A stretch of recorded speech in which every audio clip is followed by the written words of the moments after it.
So many phones. I just need to make a quick call. Is that okay? How are we doing? Doing well. How are you? Very good. What are we talking about? We're talking about Young Justice. I know that show. I have been on that show. So there's a lot of new characters showing up this season. So what was the process of getting their voices down and figuring that all out? It's just everybody shut up and do what I say, and it's that simple. It's that simple. There are a lot of new characters and a lot of old characters. It's a big show. To put it in perspective, a typical average television animation episode might have, in terms of cast, 8, 10 actors, maybe some more, some less. This show routinely had, 15, 18, 25. There were several episodes where there were over, 20 actors. So from a casting standpoint and from dialogue directing, that's the fun I get to do, to hire the actors and direct them, doing the voices. So it presents a particular challenge, but it also provides a very particular payoff. It's absolutely one of the most fulfilling professional experiences in television in particular that I've had the pleasure of being associated with. I've done several shows with Greg, and all of his shows are always, we'll call it multi-layered, textured, some would call it complicated, but he doesn't fool around. And the combination, and Brandon, if anything, even more so. So the combination of the two of them, first of all, I've never worked with a team that more perfectly, complemented each other than those two guys. They say a great relationship is when your neuroses, fit each other.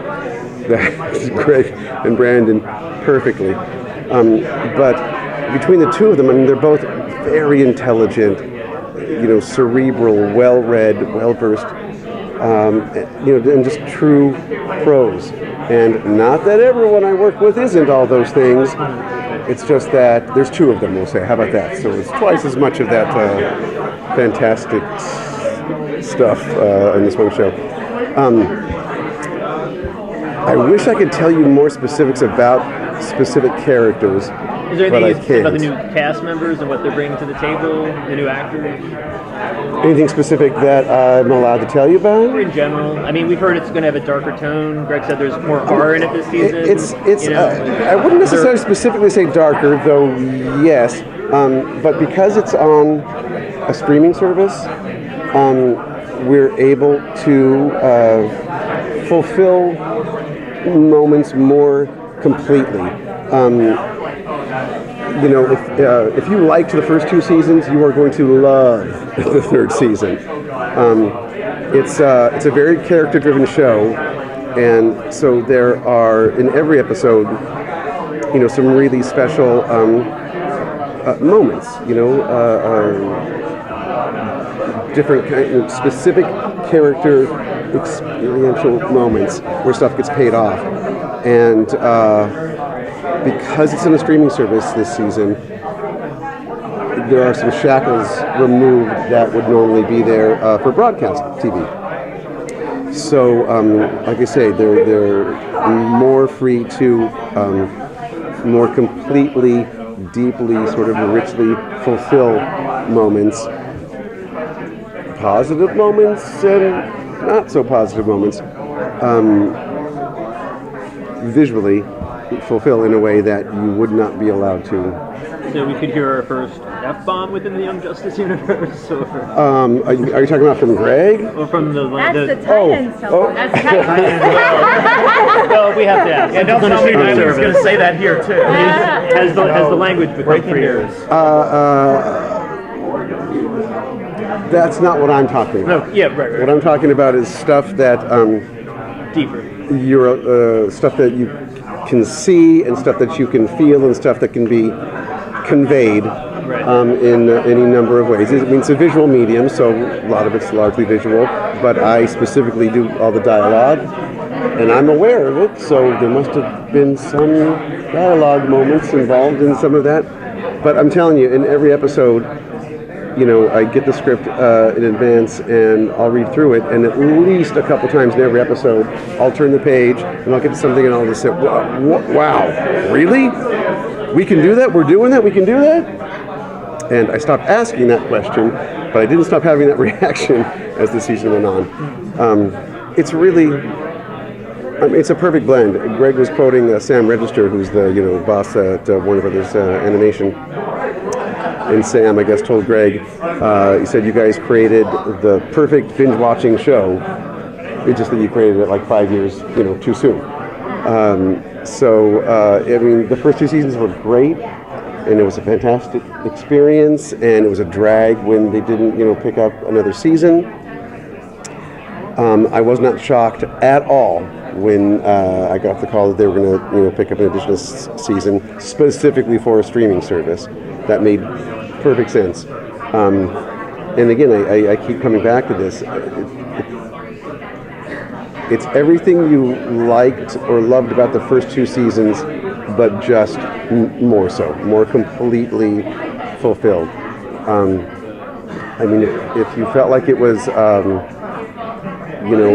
sort of a rich storytelling, experience before, boy, are you going to like it even more, this season. It's really great. Is this officially a binge show? Because you were mentioning, like, this could have been a binge show back then. So, or is it going to be like Hulu, where you get like episode at a time? Do we know that yet, or? I know that I am not in charge of that. Okay. I know that. Yeah. I know that you're going to be able to binge watch the first 2 seasons, which I highly recommend doing.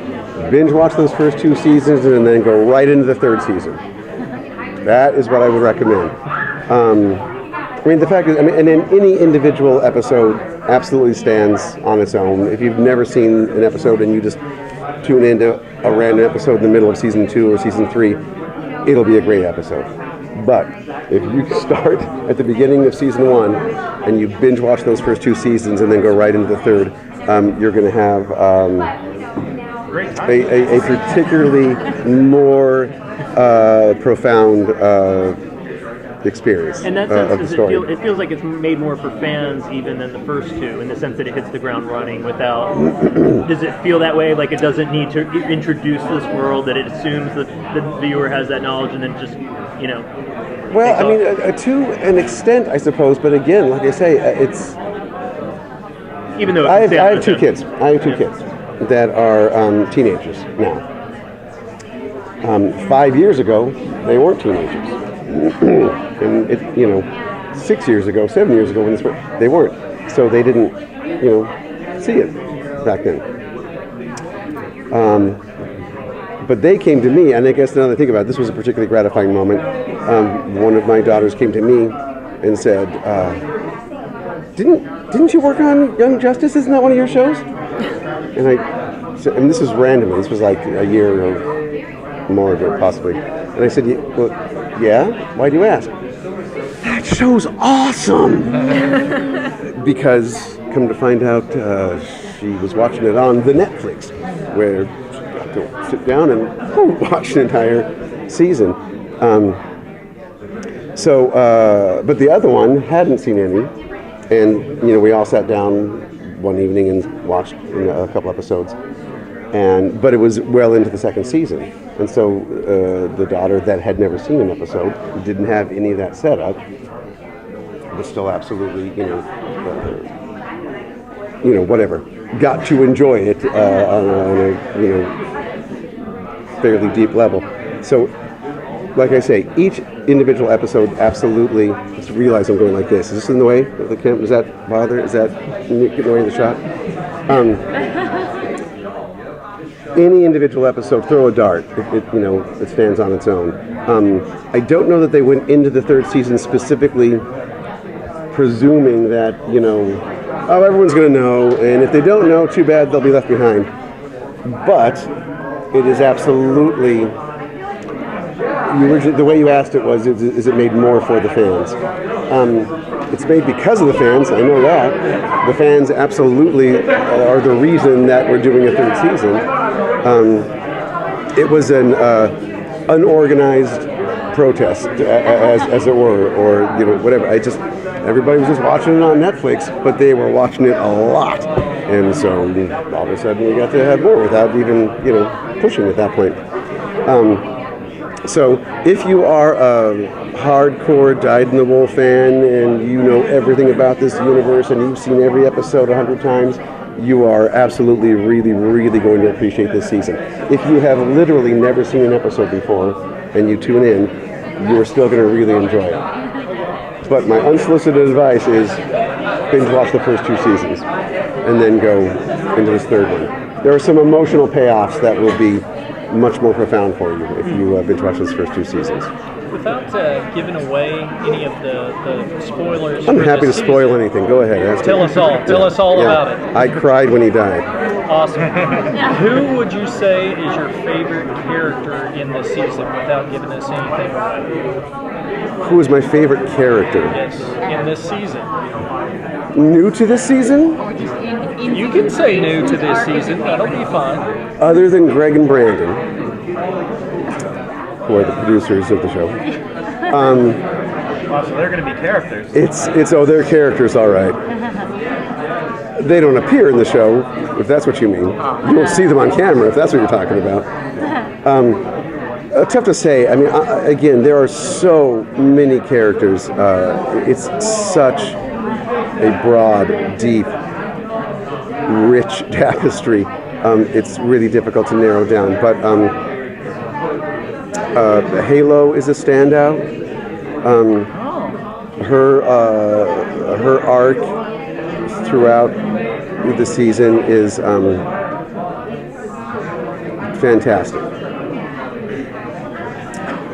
And I wish I could say more. I don't know. We're not going to tell. Yeah, great. We're not taping this either. I'm sure this is just between us, right? Just between us. It also looks like Katana's featured quite prominently, at least on the bag. Who is? Katana. Looks like she's got a prominent arc. As I recall, Katana's on the bag. As I recall, Katana's shows up in this season. Yeah. And who else is on the bag? Some bug guy. Who's the big bug guy? The big bug guy is Forager. Forager. The new god. Yes, and if you guys saw the panel, right? say again. Just a little different take on Visually? it. Visually. Oh yeah. In the panel earlier, they were talking specifically about the new take on it visually. They were having a little more fun, with it, and it's a fun character. He's great. I want to say so much more. I'm not going to stop. I appreciate your allowing me that freedom. Oh yeah, anytime. And on